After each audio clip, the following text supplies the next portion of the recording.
আমরা গত 17 বছর দেখেছি ইন্ডিয়া থেকে শিল্পীরা বাংলাদেশে এসে গান গাইতো এবং গণ অভ্যুত্থান সফল হওয়ার পরে দুঃখজনকভাবে আমরা দেখেছি পাকিস্তান থেকে শিল্পীরা এসে এখানে গান পরিবেশন করছে। যে ঢাকা বিশ্ববিদ্যালয়ে এরকম একটি উৎসব আসলে পরিবেশিত হওয়ার কোনো ধরনের সম্ভাবনাই তৈরি হয়নি। এটা এই কারণেই সম্ভব হয়েছে যে আমরা 24-এর যে গণ অভ্যুত্থান সফল হয়েছে। বাংলাদেশে শুধু স্বৈরাচার রাষ্ট্র ক্ষমতায় 17 বছর জোর করে রাষ্ট্র ক্ষমতায় ছিল, বিষয়টি আসলে এরকম নয়। আমাদের সামাজিক অর্থনৈতিক সকল দিক থেকে আমাদেরকে এক ধরনের চেপে বসেছিল। আপনারা দেখবেন যে গত 17 বছর বাংলাদেশে অনেকগুলো বড় ইভেন্ট হয়েছিল। বিশেষ করে আপনারা জানেন যে বিপিএলের মতো বড় গুরুত্বপূর্ণ ইভেন্ট হয়েছিল এবং অনেক বড় বড় কনসার্ট হয়েছিল। আপনারা খেয়াল করে দেখবেন যে প্রতিটি বড় বড় ইভেন্টে বাংলাদেশের শিল্পীদেরকে অবজ্ঞা করা হয়েছে এবং পার্শ্ববর্তী একটি দেশ থেকে শিল্পীদেরকে এনে আমাদের দেশের বড় বড় ইভেন্টে তাদেরকে গান পরিবেশন করে আমাদের দেশের কোটি কোটি টাকা বিদেশে নিয়ে গিয়েছে। সবচেয়ে দুর্ভাগ্যজনকভাবে আরেকটি সত্য যেটি মুখোমুখি হতে হচ্ছে সেটি হচ্ছে গণ অভ্যুত্থান সফল হওয়ার পরও আমরা গত 17 বছর দেখেছি ইন্ডিয়া থেকে শিল্পীরা বাংলাদেশে এসে গান গাইতো এবং গণ অভ্যুত্থান সফল হওয়ার পরে দুঃখজনকভাবে আমরা দেখেছি পাকিস্তান থেকে শিল্পীরা এসে এখানে গান পরিবেশন করছে। সুতরাং আমরা মনে করি যে গত 17 বছর আমাদের শিল্পীদেরকে যে ব্যাপকভাবে সীমাহীনভাবে তাদেরকে অবমূল্যায়ন করা হয়েছে, দেশের প্রতি তাদের যেই টান বা দেশের প্রতি তাদের যে হক সেটি আমরা জাতি হিসাবে তাদেরকে দিতে পারিনি।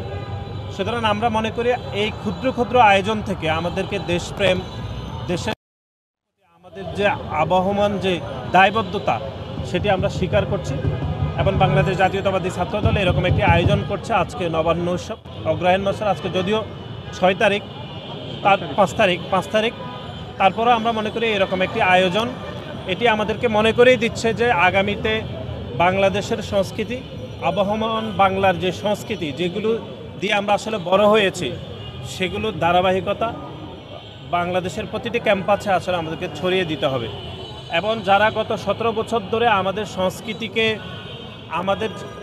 আমাদের যে আবহ সেটিকে যারা অবজ্ঞা করেছে, অবহেলা করেছে তাদেরও শাস্তি হওয়া উচিত বলে আমরা মনে করি। এবং আজকে একটি বিশেষ দিন, আপনারা জানেন যে আজকে আমাদের দলের ভারপ্রাপ্ত চেয়ারম্যান, আমাদের ছাত্র দলের সাংগঠনিক অভিভাবক জনাব তারেক রহমানের 61তম জন্মদিন। যদিও এই দিনের সাথে আজকের এই আয়োজনের কোনো কানেক্টিভিটি নেই, তারপরে এটা কাকতালীয়ভাবে দুইটি আজকে হয়ে গিয়েছে। আমরা শুরুতে বাংলাদেশ জাতীয়তাবাদী ছাত্রদল, কেন্দ্রীয় সংসদ এবং ছাত্রদল ঢাকা বিশ্ববিদ্যালয়ের পক্ষ থেকে আমরা আমাদের দলের ভারপ্রাপ্ত চেয়ারম্যান যিনি গণতান্ত্রিক সকল আন্দোলনে গত 17 বছর নেতৃত্ব দিয়েছেন ওনাকে আমরা জন্মদিনের শুভেচ্ছা জানাচ্ছি। এবং ছাত্রদল আজকে সারা দেশের আমরা যে জন্মদিন পালন করছি সেটি আসলে অত্যন্ত ব্যতিক্রমী একটি ধারায় আমরা জন্মদিন পালন করছি।